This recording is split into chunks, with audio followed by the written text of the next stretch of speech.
Good morning, student of ninth class. My dear student, I am going to start your first chapter of your civics. The first chapter is, you can see in your textbook that what is democracy and why democracy.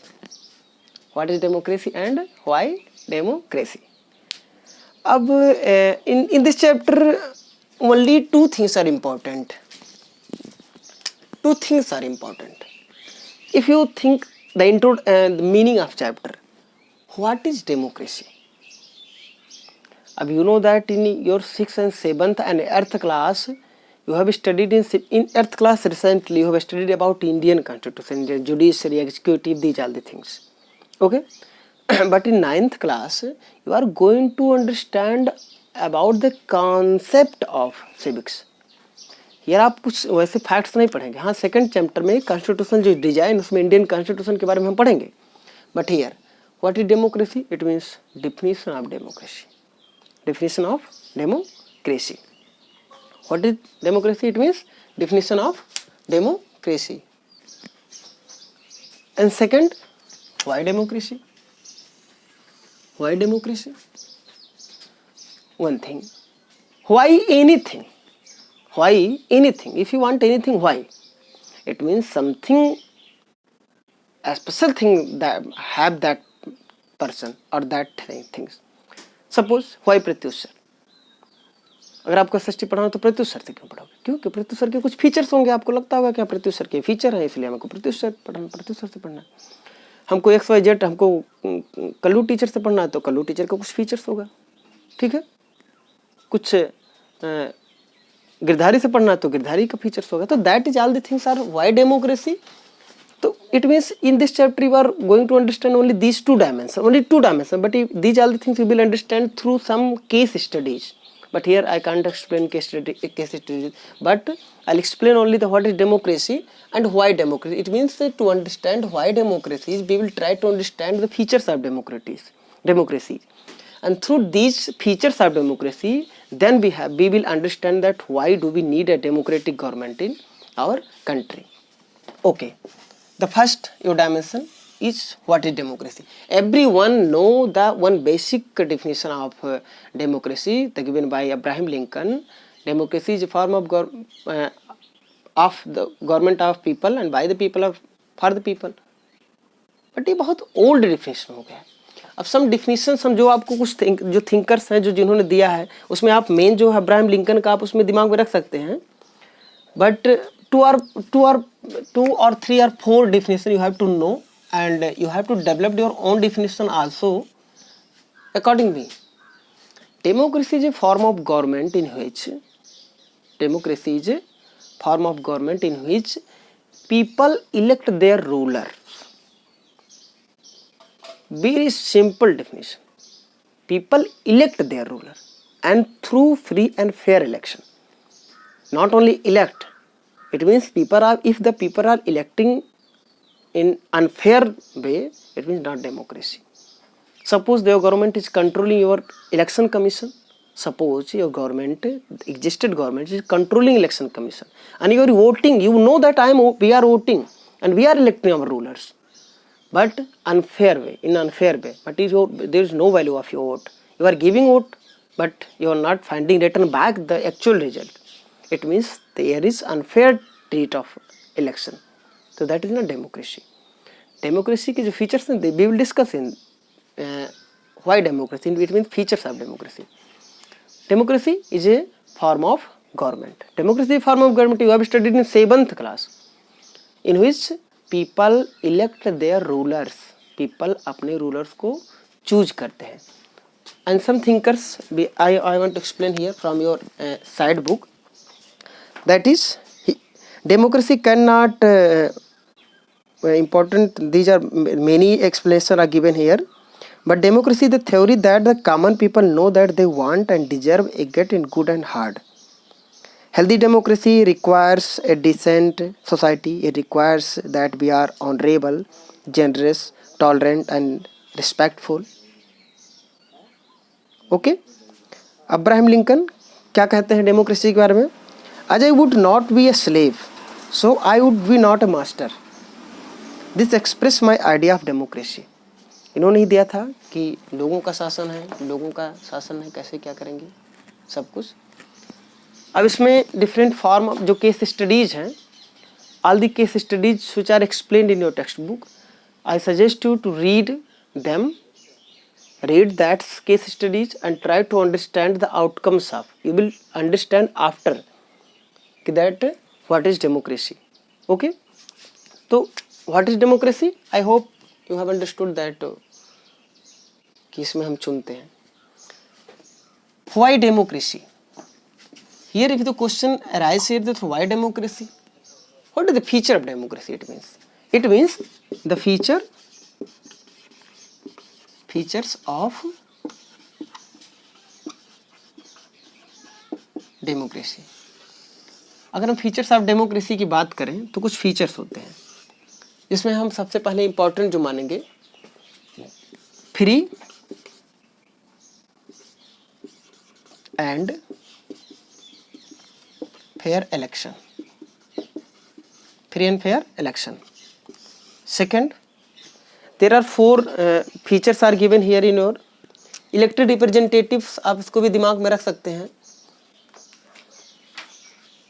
लेकिन मैं यहाँ पर सिर्फ आपको elected representative का एक ही point explain करूँगा, और जो नेक्स्ट जो 3 पॉइंट्स हैं इसको नेक्स्ट वीडियो में करूँगा. द फर्स्ट फीचर आप जो आज सिर्फ जानने वाले हैं, that is elected representative. Elected representative. You know that there are two type of democracies. One is direct democracy and second is indirect democracy. In direct democracy, we elect our rulers directly. मतलब it means everyone rule directly. But in indirect democracy, direct democracy rule everyone directly, the country. But in direct democracy, people elect their representative. Approximately in all the words, there are the second type of democracy existed in direct democracy. In indirect democracy, people elect their representative, and through representative, the people are governed by them. Okay, elected representative. The main important feature of modern democracies is elected representative. It means we elect our representative. अगर जैसे आप आसाम का ले लेंगे example, अभी आसाम में अभी भी है, इसके पहले भी कई बार हो गया मिलिट्री डिक्टेटरशिप, तो वहाँ पर मिलिट्री का शासन है, but military is not elected by people of Myanmar. Military is not elected by Myanmar. It means government is there but they are not elected. It means there is not democracy. Democracy first feature is elected representative, यानी who are ruling, they represent the citizen of country. Citizen of country. तो first feature is कि इसमें ये तो sure होना चाहिए कि जो हमको रूल कर रहे हैं वो रिप्रेजेंटेटिव्स हों, हमारे प्रतिनिधि हों, जो ये माने जाएं कि ये हम हैं. 1 करोड़ 20 लोग तो शासन नहीं कर सकते ना, तो झगड़ा हो जाएगा. हमारे नहीं भाई, नहीं ऐसा करिए, ऐसा करिए. तो हम क्या करते हैं कि चलो हम 20 लाख हैं, 10 लाख हैं, 10 लाख से, तो हम इनका एक रिप्रेजेंट, जैसे मॉनिटर, क्लास मॉनिटर होता है. आप जानते होंगे कि हम स्कूल ने आपके क्लास मॉनिटर के पोस्ट को क्लास रिप्रेजेंटेटिव का पोस्ट दे दिया गया. इसका मतलब what is class representative? Class representative क्या करता है? आपके पूरे जो 92 स्टूडेंट्स हैं उनको रिप्रेजेंट करता एक व्यक्ति. अब वो एक स्टूडेंट हमारे पास आएगा, बताएगा क्लास की ये प्रॉब्लम्स हैं, क्लास में ये प्रॉब्लम है, this problems I will hear, and that student representing all the student of that class.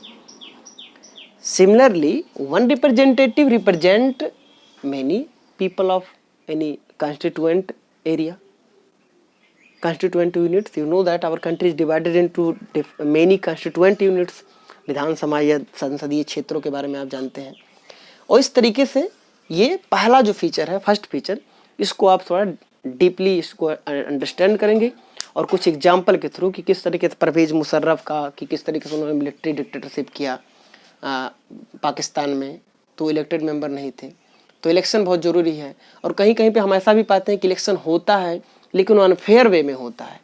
ठीक है, यानी जो रिप्रेजेंटेटिव हमारे होते हैं अनफेयर वे से चुने जाते हैं, तो वहाँ भी वो डेमोक्रेसी का फीचर नहीं है। इन नेक्स्ट वीडियो स्टूडेंट, यानी आप मोटा मोटा अब इस वीडियो के थ्रू ये समझने का प्रयास करिए कि we have understood the definition of democracy, और please given by Abraham, definition given by Abraham लिब्बन, प्लीज इसको रिमूव करिए और कुछ अपना ऑन डेफिनेशन दीजिए। आप बताइए कि डेमोक्रेसी क्या है, कुछ उसके फीचर्स को जोड़ करके आप डेमोक्रेसी को डिफाइन करिए। ये आपके क्लास में डिस्कशन का होमवर्क मैं दे सकता हूँ कि आप वीडियो देख रहे हैं, लास्ट में पहुंचे हुए हैं, तो कुछ थिंक करिए कि डेमोक्रेसी क्या। आप नहीं, this is not your responsibility to think about a government. In democratic government, we are powerful, not our government is powerful. Why our government is powerful? It means democracy is not have reached at its final stage. This is like newborn baby. Democracy is like just newborn baby. Because we are kamjor, we are powerful. We have to powerful. We are electing our representative, but we are weak. We have fear with from government. Then you have think, student, that what is democracy? Create your own definition and why democracy? तो that क्योंकि हम अपने भैया अपने हम government को चुनते हैं तो बहुत अच्छी बात है, तो इसलिए इसका फीचर, सबसे बढ़िया फीचर क्या है कि चुनते हैं। हिटलर को कोई चुना नहीं था डिक्टेटर से, ठीक है, मुसोलिनी को कोई चुना नहीं था डिक्टेटर से, परवेज मुशर्रफ को कोई चुना नहीं। आसाम में आसाम म्यांमार में मिलिट्री डिक्टेटरशिप हो गई है, कोई नहीं चुना, जनता नहीं चाहती, मार के धुआंधार बराबर कर दे रहे हैं। तो that is not democracy. Democracy में फर्स्ट फीचर क्या है? रिप्रेजेंटेटिव्स जो है दे आर इलेक्टेड, यानी elected representative is first feature of democracy. Next feature जो free and fair election and dignity, liability, okay, equality, जो भी फीचर्स होते हैं, इन फीचर्स को हम समझने का प्रयास करेंगे। और इस वीडियो के थ्रू हम जो दो चीज़ों को सीखे हैं इसको हम ट्राई करेंगे बेटा। Your chapter is so lengthy and full of many case studies, and I am sure that I am saying that you can understand very easily all the case studied. If I'll find that, I'll make separate video of case studies, that why. But in 8th class you have studied, so I am started here directly about what is democracy and why democracy, the features of democracy. Okay student, thank you.